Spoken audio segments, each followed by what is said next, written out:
নীরেন্দ্রনাথ চক্রবর্তীর লেখা কবিতা উলঙ্গ রাজা। সবাই দেখছে যে রাজা উলঙ্গ, তবুও সবাই হাততালি দিচ্ছে। সবাই চেঁচিয়ে বলছে, সাবাস সাবাস। কারো মনে সংস্কার, কারো মনে ভয়। কেউ বা নিজের বুদ্ধি অন্য মানুষের কাছে বন্ধক দিয়েছে। কেউ বা পরান্নভোজী, কেউ কৃপা প্রার্থী, উমেদার প্রবঞ্চক।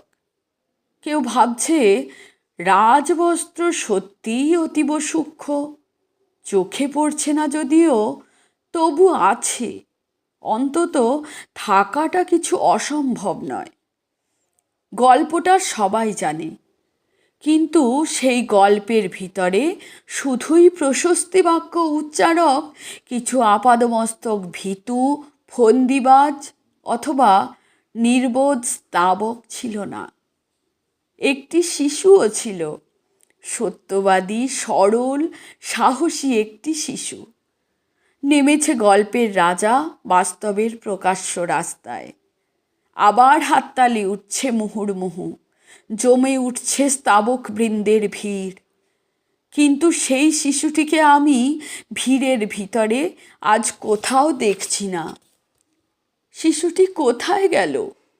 কেউ কি কোথাও তাকে কোনো পাহাড়ের গোপন গুহায় লুকিয়ে রেখেছে?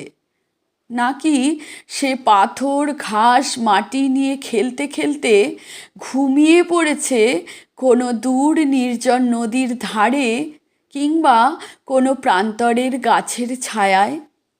যাও, তাকে যেমন করেই হোক খুঁজে আনো। সে এসে একবার এই উলঙ্গ রাজার সামনে নির্ভয়ে দাঁড়াক। সে এসে একবার এই হাততালির ঊর্ধ্বে গলা তুলে জিজ্ঞাসা করুক, রাজা, তোর কাপড় কোথায়?